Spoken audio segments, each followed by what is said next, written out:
Yeah, welcome everyone who just joined. Make sure you check out the thread in general. We have a thread where we'll be taking open Q&A that's called questions for the career panel dash engineering. So drop in any questions you have there.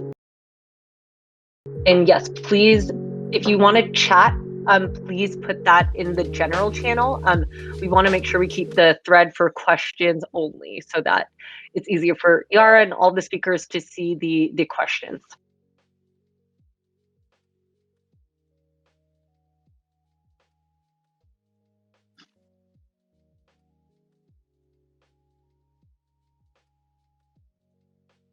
I'm also going to leave the stage now since I just came to help set up.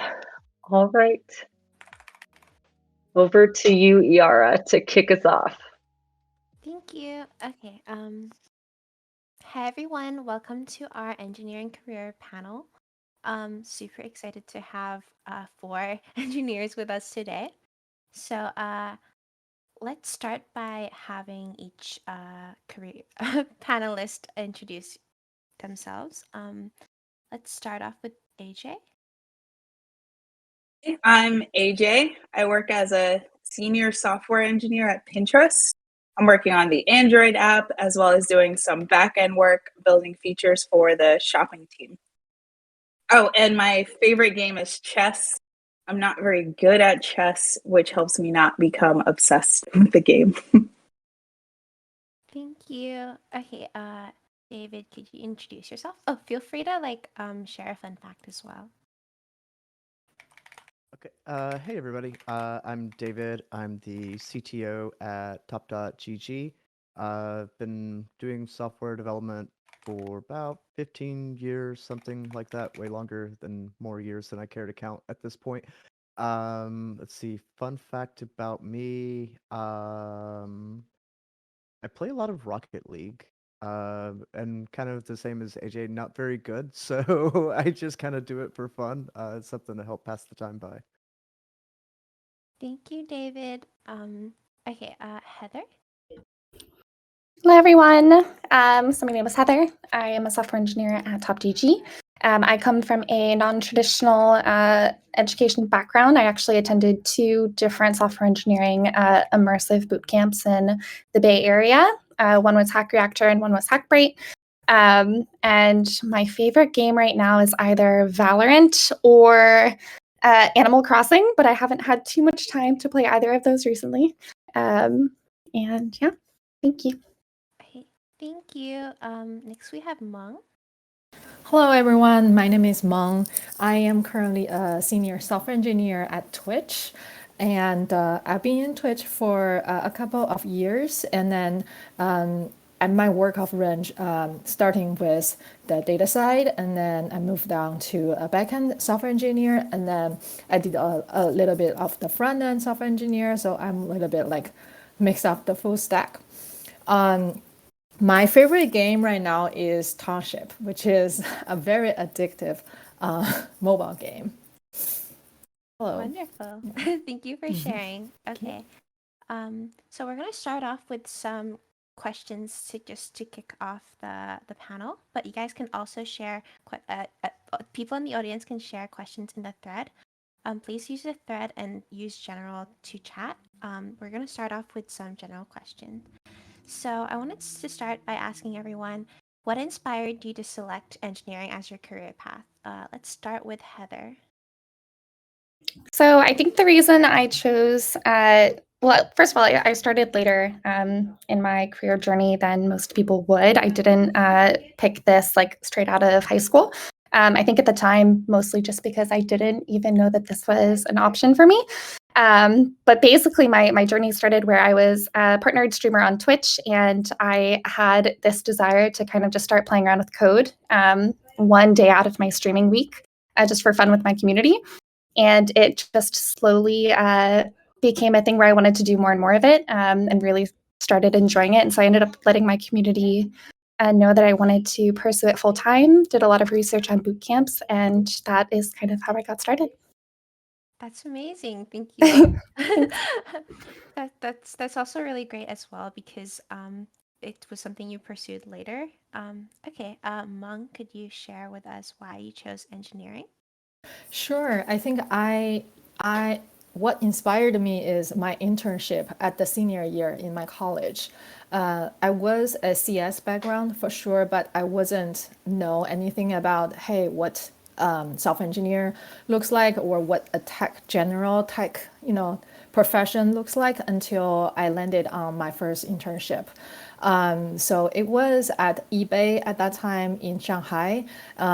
So when I joined the program, I can see basically, oh, this is how engineers works. They have their. It's not just like writing a small service and then deploy it on your own machine, but they have like a specific developing experiment like environment, the production environment, and then you deploy your code into like different environment and test it out. I really got like a very specific hands-on experience. I think that is so much fun than just learning from textbooks. And that's one thing. And then the second thing is I think the culture of a tech company is also very inspiring at that time. When I, go to work, I see the actual full-time employees there are every day they're busy. They work hard, they play hard, and then almost like everyone seems like their life is very meaningful, their job is very meaningful. So I think that is so cool. And then at that time, I feel like, oh, I want to be, one of them in the future. That's how I landed up there. Yeah, that's super inspiring. It's so interesting that the industry was like super inspiring in general, and that's why you decided to get into engineering. Okay, next I would like to have AJ share her story regarding why you chose engineering. Yeah, so similar to Heather, I came from a non-traditional background. I was going to school as a graphic designer, but one summer I was like super short on cash. And so I'm like, oh, I'll design some websites for some small businesses in New York.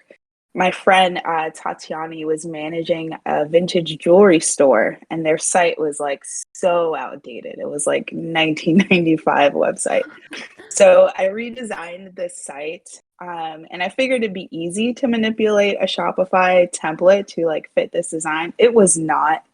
And there were a lot of like things you couldn't do. So my friend wouldn't be able to update the site as easily. And so I started like hacking around and tweaking it so that she could update it and so that the site would look nice.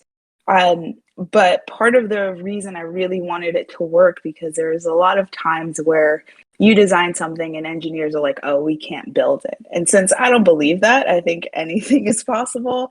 I wanted to be able to say, yeah, you could design it and you could actually build it. So yeah, the struggle with building that website sort of pushed me to want to take classes and actually know what I was doing instead of making it up as I went along. That's amazing. That's sort of motivation and that kind of mentality to know to be like, oh yeah, I want that to be possible is such a good mentality, I Yeah. think, when it comes to engineering, especially. Okay, finally we have David to share. Yeah, so for me, I got started very early as a kid into writing software programs. I actually started on a computer called the Commodore 64, which I'm sure a large majority of the audience will now have to Google that to know what that machine was. And so I kind of started from there, like wrote programs that would do my math homework for me. And then slowly software engineering became an actual profession, and that was kind of like when I knew that it was something that I wanted to do. And so started taking the typical route, went through college, was taking CS classes, was really bored by the university criteria. Didn't feel like that it was helping me advance because I'd been self-taught for so many years. So then I made the decision to leave the university and go into the workforce. I was very fortunate in the way that it timed out because this was during the early startup booms where a lot of people were able to go into software engineering jobs without a college background or with very little college background. And so I'd made that personal choice to kind of leave out of school and just go pursue my dreams. That's a super interesting story, especially since you shared with us that like it was during like the boom of the engineering industry. Okay, we're gonna jump to our next question. So, could you like tell us how you first got your engineering internship or job, or even how you jump started your engineering career, especially and I think one of our questions in the thread from Veroxen, sorry if I pronounced that incorrectly, is related to this. Let's start with Meng. Um, so I got my first internship. I was like naturally looking for internship at the last year of my college, and then at that time there are a lot of options. One of them is actually I used the career site on my school and then looking for specifically, jobs posting on there.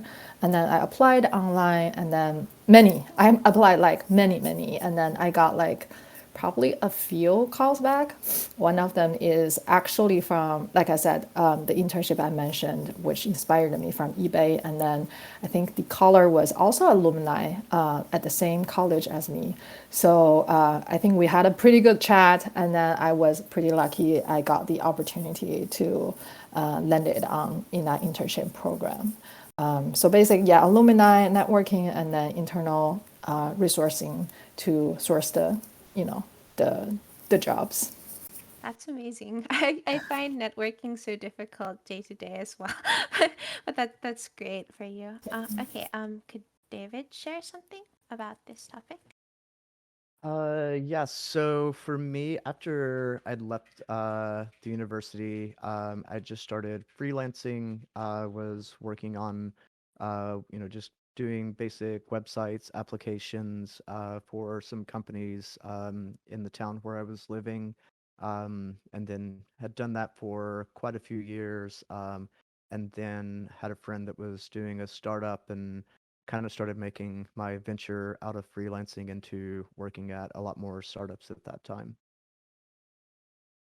Fantastic. Thank you so much for sharing. Okay. Heather. So for me, I feel like some people won't agree with this, but I feel like if you come from a non-traditional background, it's much more challenging to kind of get in the door, especially with like a software engineering position. And so for me, the the view that I had on it was basically like it's a numbers game, and so I just kind of was consistent with like I had a scheduled routine where I would send out like a certain amount of applications. Heather is loud, sorry. Where I would send out a certain amount of applications every day. I would also dedicate time to practicing like algorithm challenges and also working on actual like side projects. And after a while, like at first I was applying to like jobs that were on LinkedIn and just like job boards. And I found that that wasn't working for me. So I decided to just change my strategy and I just started focusing on networking. And so I started to just focus on jobs that really stood out to me, companies that I really got excited about working for, and reaching out to people that worked at these companies and asking if they had any time to just like have a coffee chat or give me any advice about the interview process. And I would say maybe 50% of the time, people would actually get back to me. So I highly encourage people if you're on the job hunt to try and network, try and reach out to people at the companies or the positions that you're applying to. Networking is everything, and also just like not giving up and just continuing to put yourself out there. And yeah. Yeah, Thanks. I think that's amazing. I think networking is really important when it comes to job hunting. Okay, finally, let's have AJ share about this. I was actually pretty lucky. I got the first job that I applied for. I was Googling and I found that Pinterest had this apprenticeship program. And in design school, like Pinterest is huge. Like you just go to Pinterest, you find your ideas for designs. And so I was like, I want this job. I'm gonna get this job. And like there was no plan B. And getting in was a little difficult. There was like a 12-hour exam, and nothing in my boot camp told me prepared me for this thing, but I figured it out in less than 12 hours. And then there was a phone interview. Funny story, my like apartment had flooded that same day as the phone interview, and there were like construction guys on the roof, like drilling into the roof. So literally the sky was falling, and I'm trying to solve like a string format problem on the phone. But they invited me on site. They actually flew me out to San Francisco. They had a hotel and everything. And then there was like a 4-hour interview, just straight 4 hours. And I didn't think that I got it. I like left there. I was like, I bombed. Like, there's no way. But probably my huge passion for Pinterest. And I mean, I solved the problems. I just didn't think I did the best. But yeah, they accepted me, and for 6 months, I was an apprentice. I had a mentor, really supportive team, really supportive manager, and they give you 12 months, but within 6 months, I was converted to a full-time employee. Well, that's fantastic. Really funny story there. Okay, I want to know a little bit about what you think is the most important in terms of skills for your day-to-day roles. So, AJ, could you go again? Yeah, sure. I would say that the communication skills that I had learned at FIT were actually pretty huge, because you don't really just learn how to make pretty pictures. You learn how to communicate with people and how to communicate ideas and information. And so, I do a lot of front end work, which means I can give a lot of insights on the design, but also just talking to my teammates and, cross functional people. There's a way that you can say things to people so that it lands on them properly. And I'm not always super successful, but I think I do better than most, just because I like understand how people take in information and how they like receive that. So it's super helpful. It's not all about programming. Part of it is just being able to talk to people and have them understand you and be on the same page. Yeah, for sure. I think communication is super important in any team role, programming or not. Okay, could Meng maybe share about your experience? Yeah, I definitely agree to AJ about the communication part. And I think the most important skills that will help me every day is asking questions.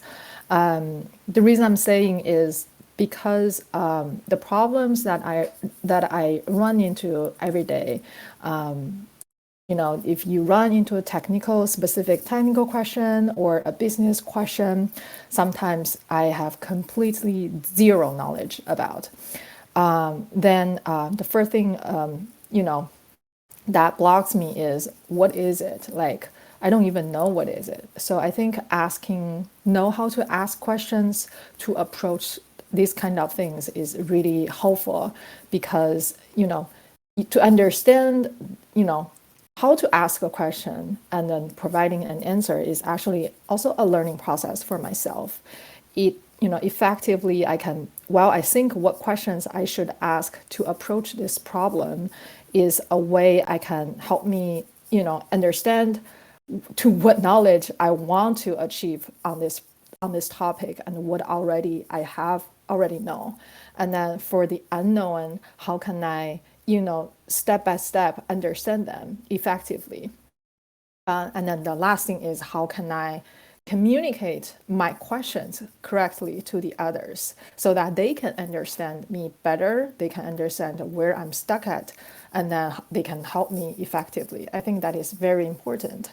I can give you an example. I was like trying to learn front end, and then it's like TypeScript or JavaScript, TypeScript with React. And then I feel like I am stuck in the rabbit hole of debugging stuff, and I couldn't even describe what I'm running into. I know like this is happening, but I don't know where the problem is.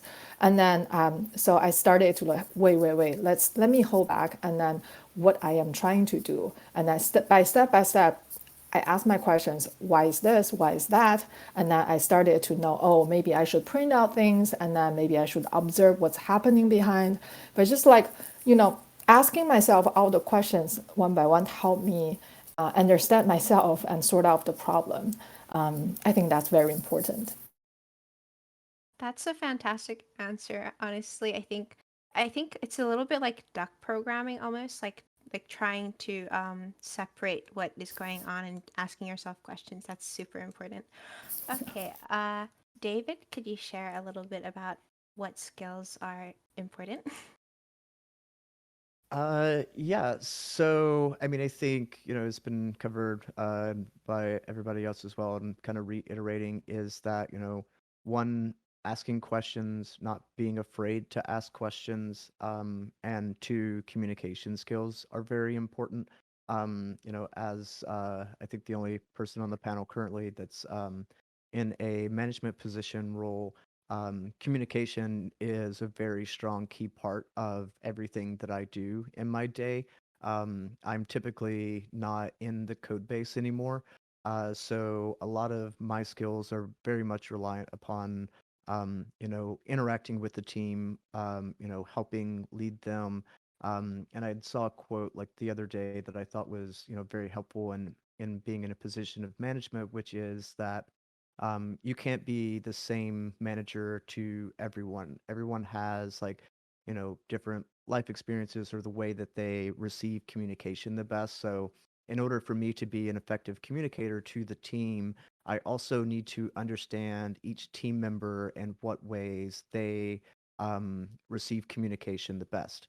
Some people are much more verbal communicators and prefer getting on a Zoom call or jumping on a Discord voice channel or whatever, and they operate in that way. Other people are more like more inclined to just like text messaging, so like through DMs on any of the like communication apps that we use within the company. And so being very aware of how each person operates allows me to be a much more effective communicator with them.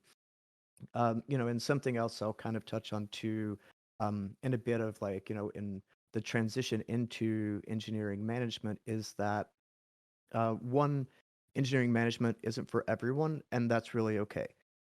It's really okay to be a individual contributor, or you'll see it listed in some places as IC.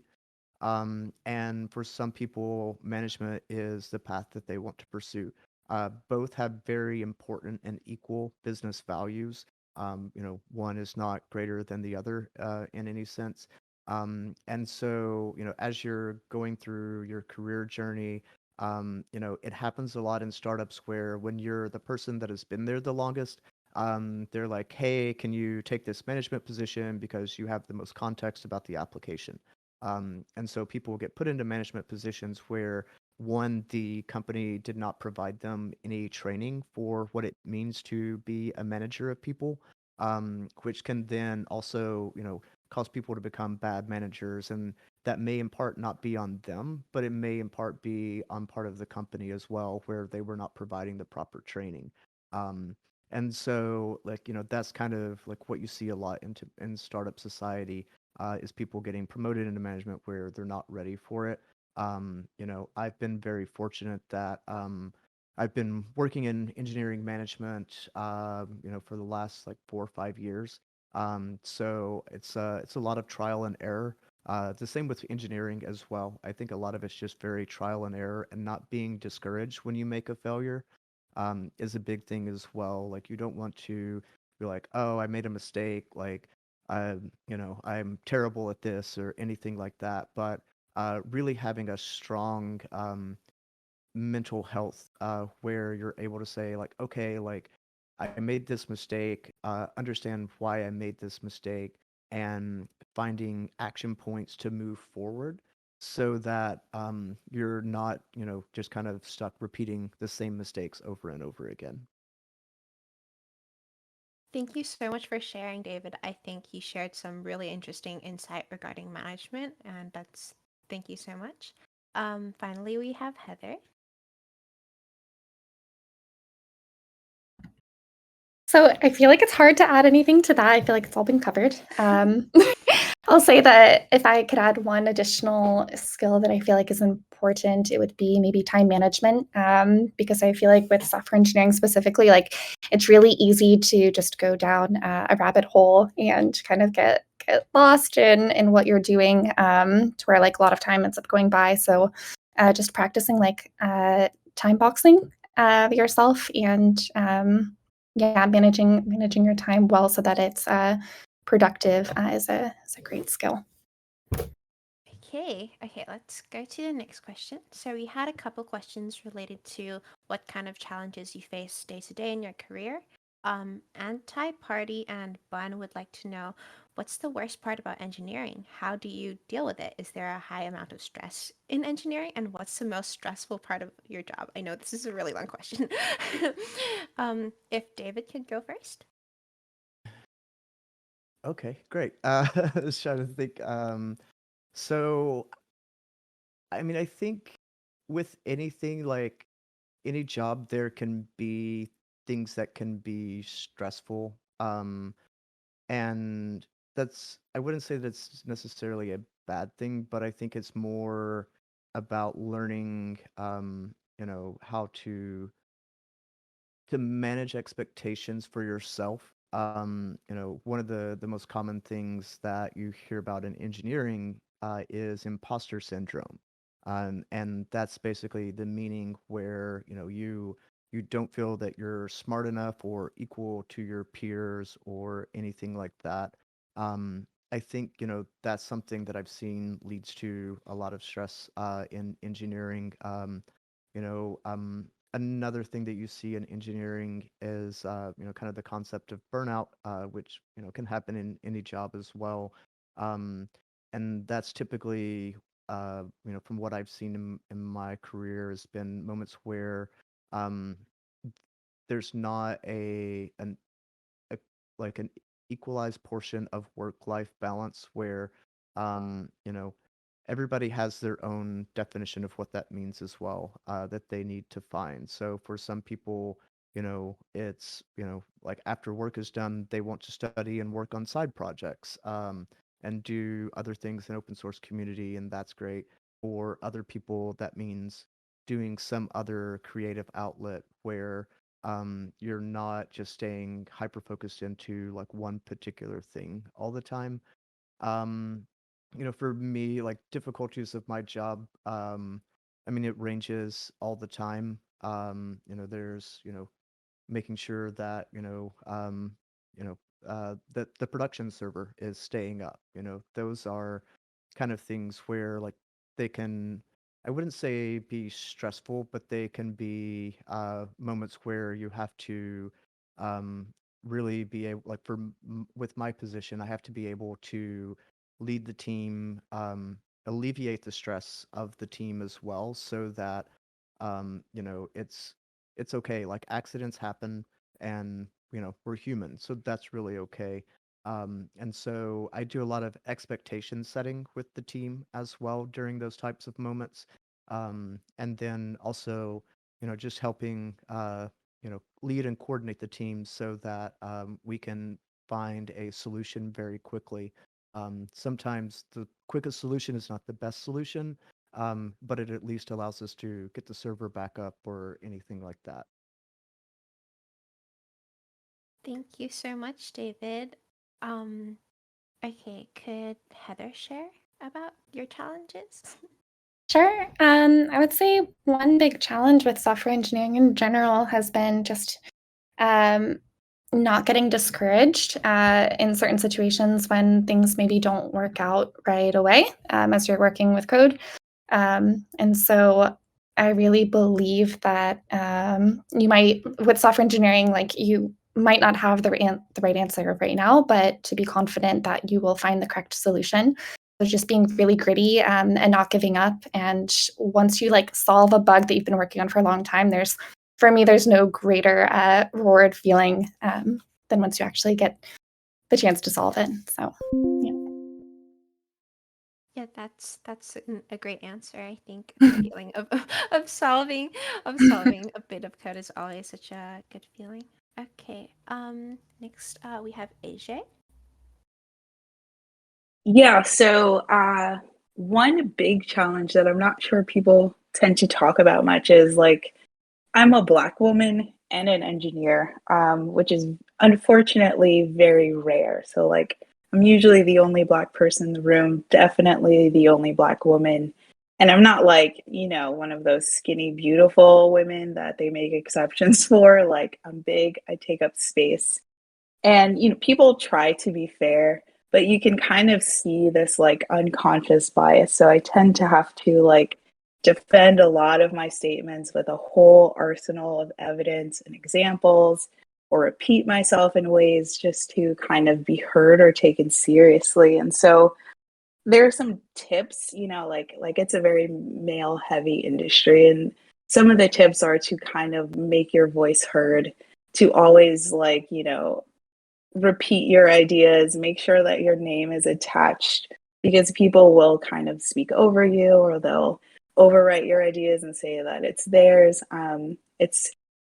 It's kind of like a weird political game that you have to play, unfortunately. But luckily, I've had a lot of managers and teammates who sort of back me up, which helps out a lot. And we tend to sort of echo each other's ownership over their ideas, and so we're really supportive of each other in that way. Like, people don't just like railroad you. On top of that, yeah, there is the imposter syndrome, which you have to sort of steadily fight.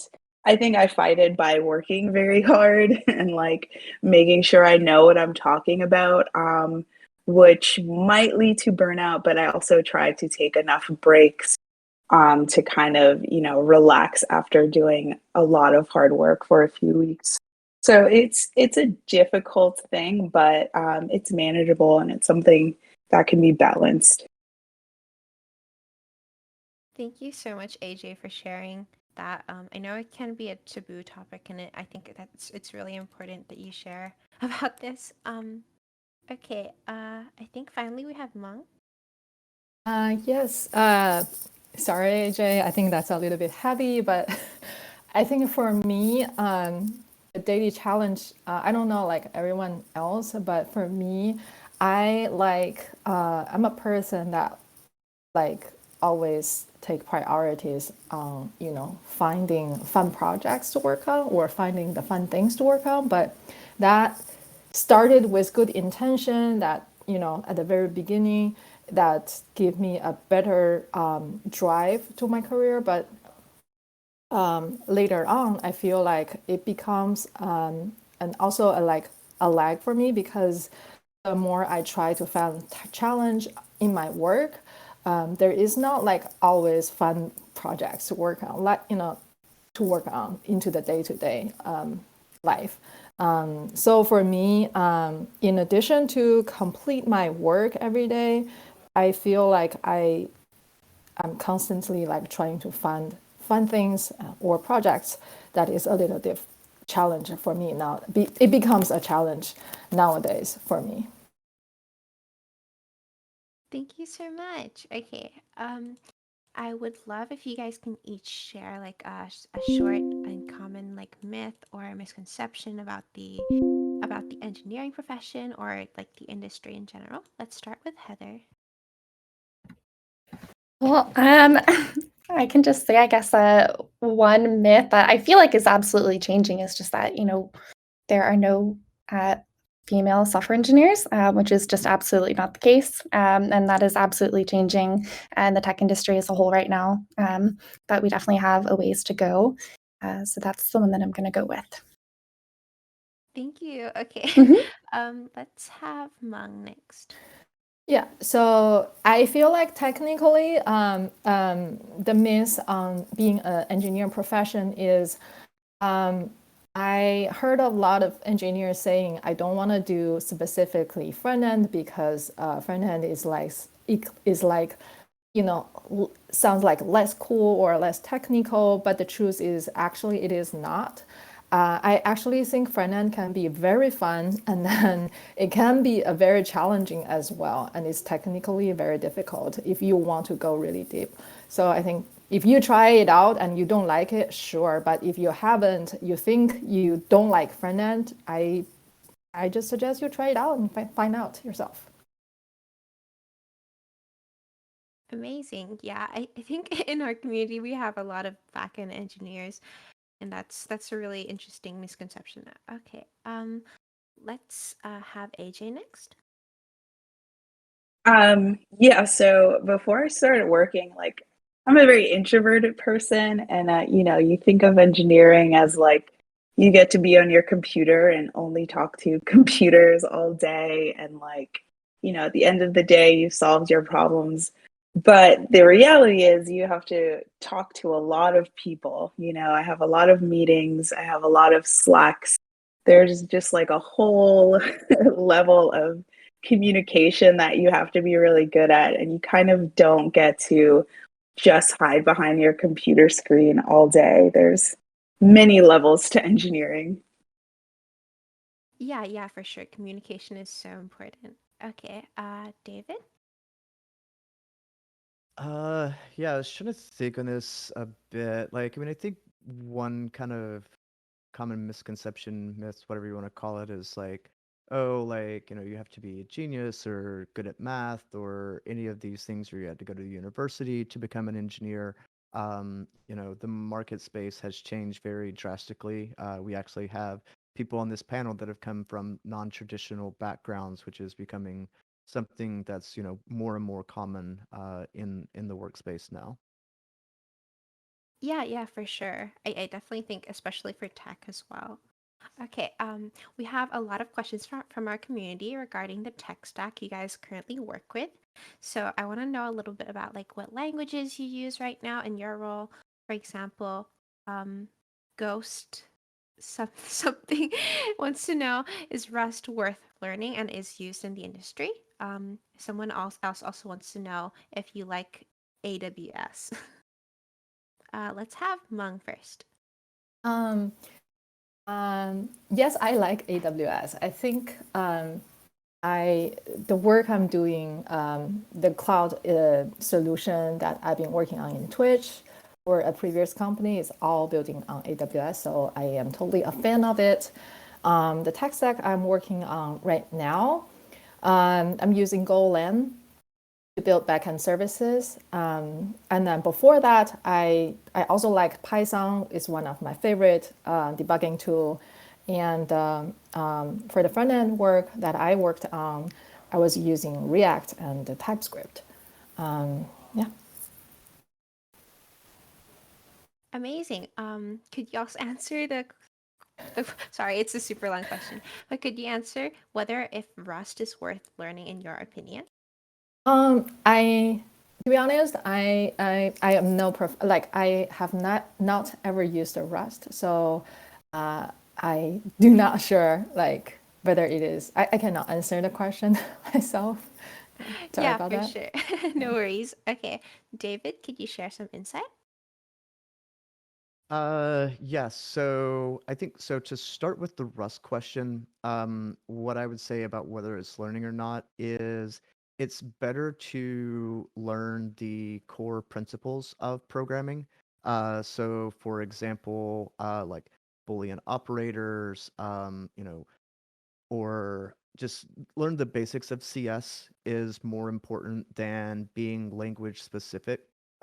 Every language is going to build on the same set of core principles. It's just the syntax and how they are presented is the only thing that's the difference. So if you understand fundamentals, then it's much easier to translate that into any language that you want to be able to learn. Um, it's I mean, everybody has opinions about, what language is the best, what code editor is the best. In the end, it doesn't really matter. Pick something and learn, but learn the fundamentals would be the biggest thing that I would start with there.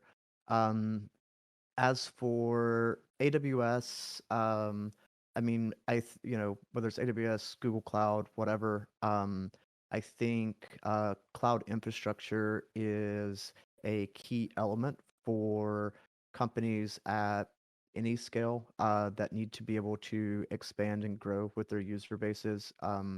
It's the cloud infrastructure makes it very easy to be able to start. Currently TopGG is actually run through DigitalOcean right now, which is another cloud infrastructure platform.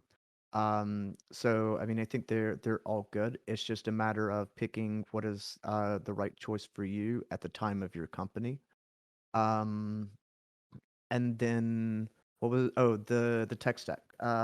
Yeah. So I will just mention our backend, and then I will let Heather talk about the front end so that I don't take that away from her.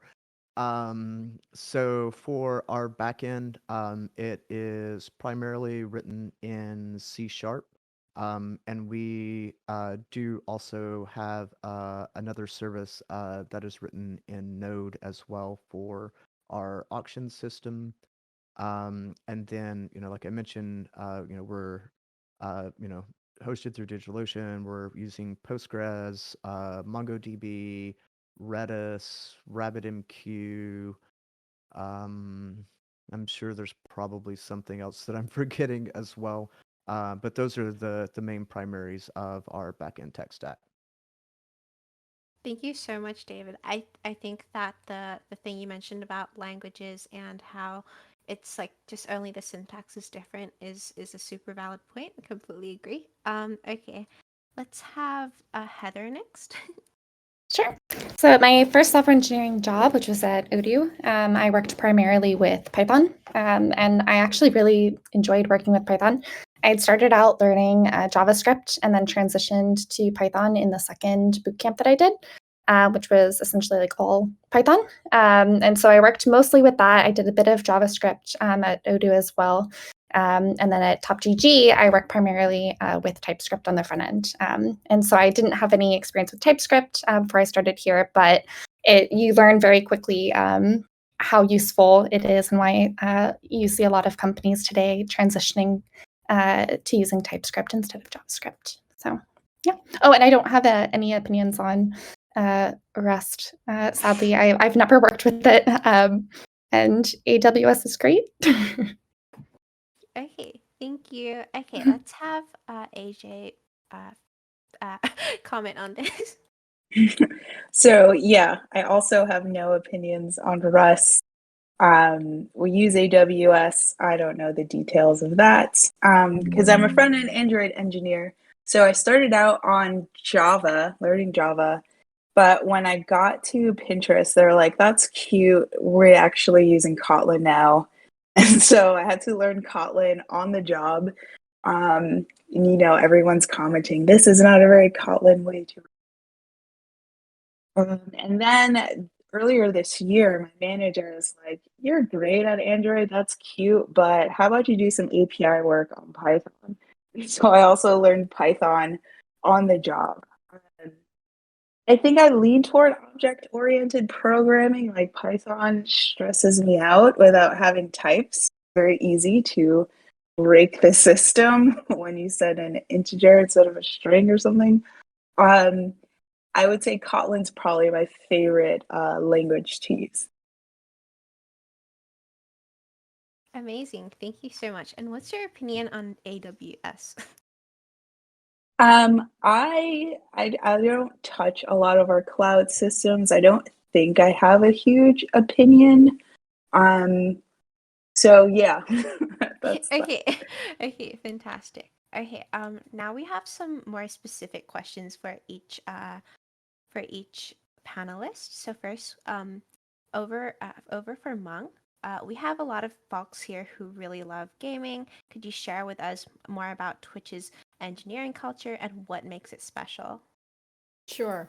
So for whoever hasn't used the Twitch before, Twitch is just a video streaming platform, and then people stream there esports, music, creative content, and now IRL. It is also a teaching tool for a lot of gamers to provide tutorials and also just some general software development learnings. So the Twitch culture I feel like everyone as a software engineer in Twitch is passionate about basically the day-to-day work they're doing, because their work is specifically directly or indirectly impacting. You can see an impact on the customers, the users.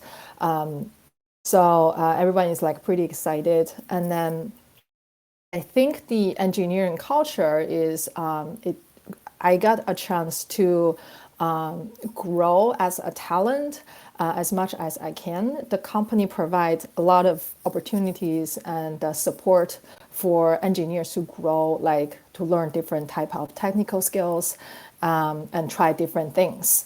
Another culture that Twitch is working on nowadays is the mentorship and the coaching culture, and then we try to be more inclusive, meaning we have a lot of programs for new grads, for apprenticeship, to provide more chances for people who want to go into the being a software engineer. So that's the last thing I would say. There are a lot of guilds that promotes like culture. There are Asian guilds, Black guilds, Rainbow guilds, a lot of them, to make the life of our engineering more united. Thanks you so much, Meng. I think you shared some really interesting stuff regarding the culture. Okay, my next question is for specifically Heather and AJ. We have a lot of questions from our community regarding coding boot camps and fellowships, which both of you guys participated in. I know, AJ, you were in the Access Code Android Fellow at C4Q, and Heather, you were part of Hackbright Academy. Can you guys share some highlights of like what you learned from this experience, and any advice you have for people considering this path of boot camps? AJ, if you'd like to go first.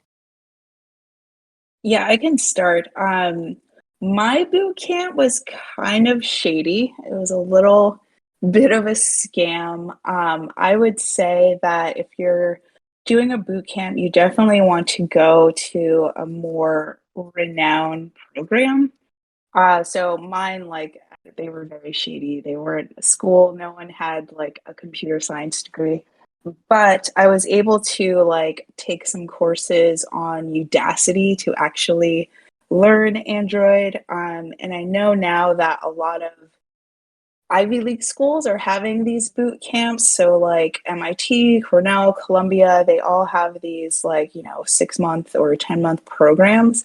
I would say do that, mostly because those schools, they're going to have a set curriculum. It's going to be audited, right? They're going to have a plan, basically, and you're probably going to learn a lot more about engineering than you would at these boot camps. I think a lot of the ones that I went to and that I heard other people go to, they kind of teach you like how to pretend to know that you know programming. So like, yeah, I can press the button on Android Studio and make an app technically, but I didn't know, what a compiler was or what's happening underneath the hood.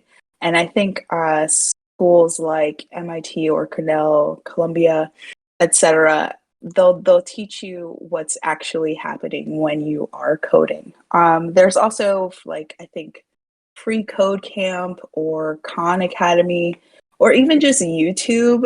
Like you want to get a kind of program that's going to go really deep, because once you actually start coding in a professional setting, like you're going to need to know the time complexity of the algorithms you're writing, or the memory complexity. Like you're going to need to understand garbage collection, for instance.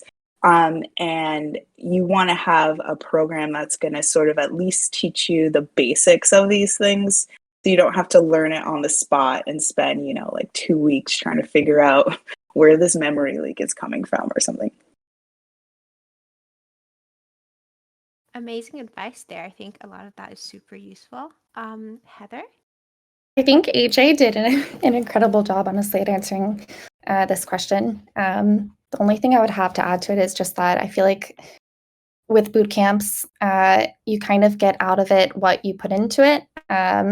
So you definitely want to supplement with like other learning resources and things that are available. I know CS50. I think that's offered by Harvard. It's a free computer science course that you can go through, which I had started. It's really amazing. And so the two boot camps that I had attended, one was Hack Reactor. I did that one in person. It was an intensive one where you were there for 12 hours a day, 6 days a week. The languages were different than what I worked with at Hackbright. And so Hackbright was an all-women software engineering boot camp, which ran for 6 months, and I did it part-time.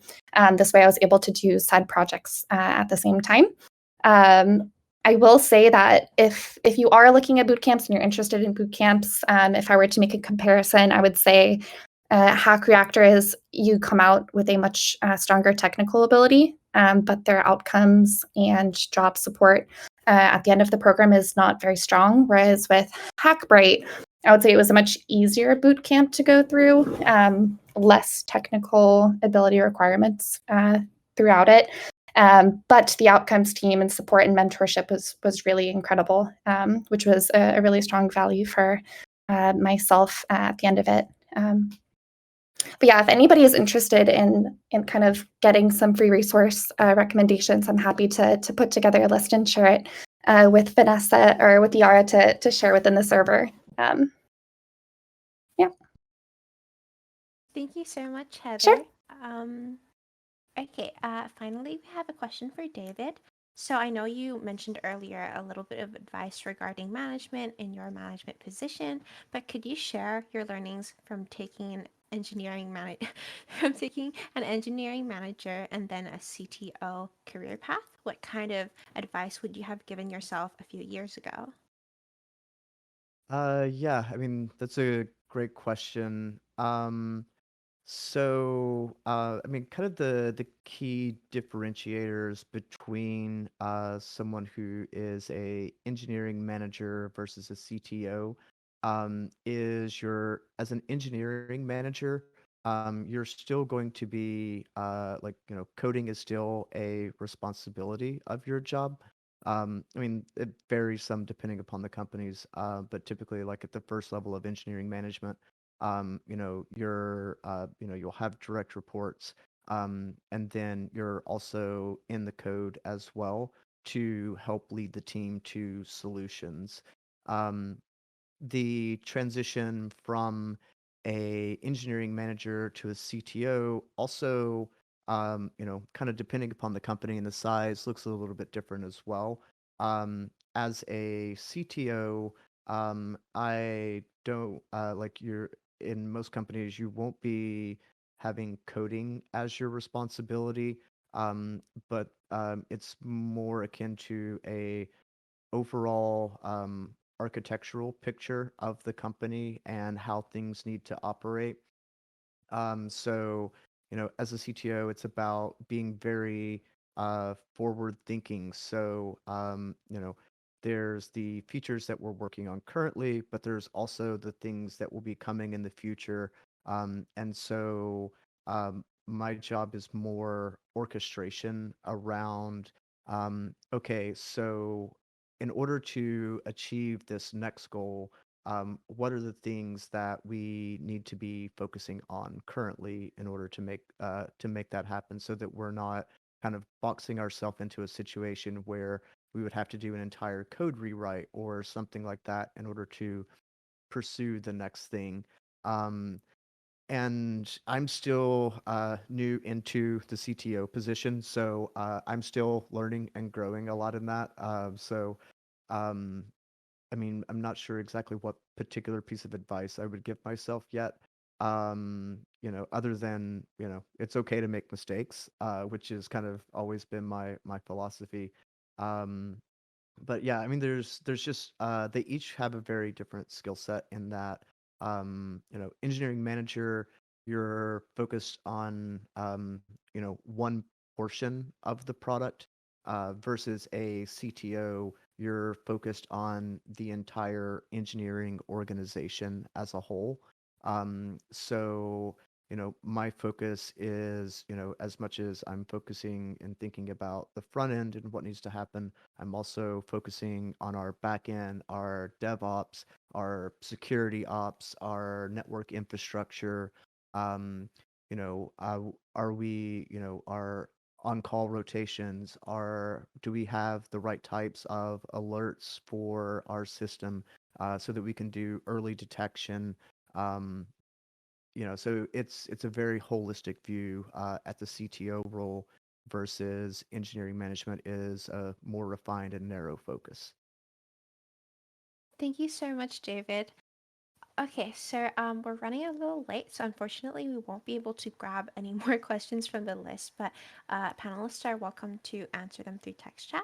So I'm gonna hop into our final question, so you can keep this short and sweet. But do you have one last piece of advice to share with everyone here?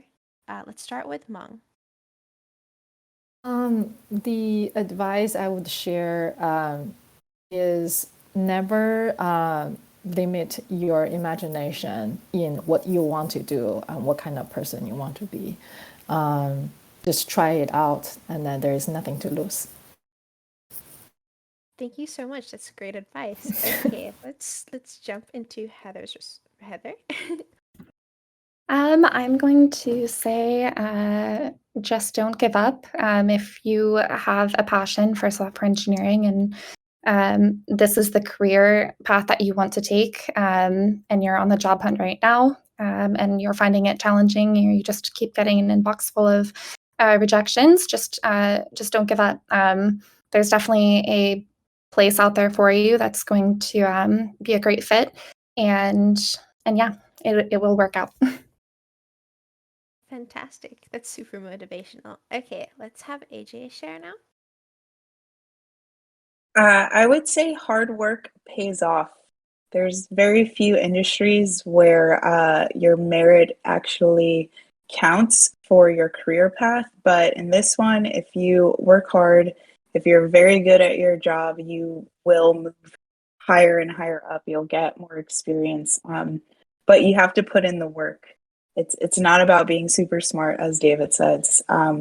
Just practice and time. Really true. Okay, David?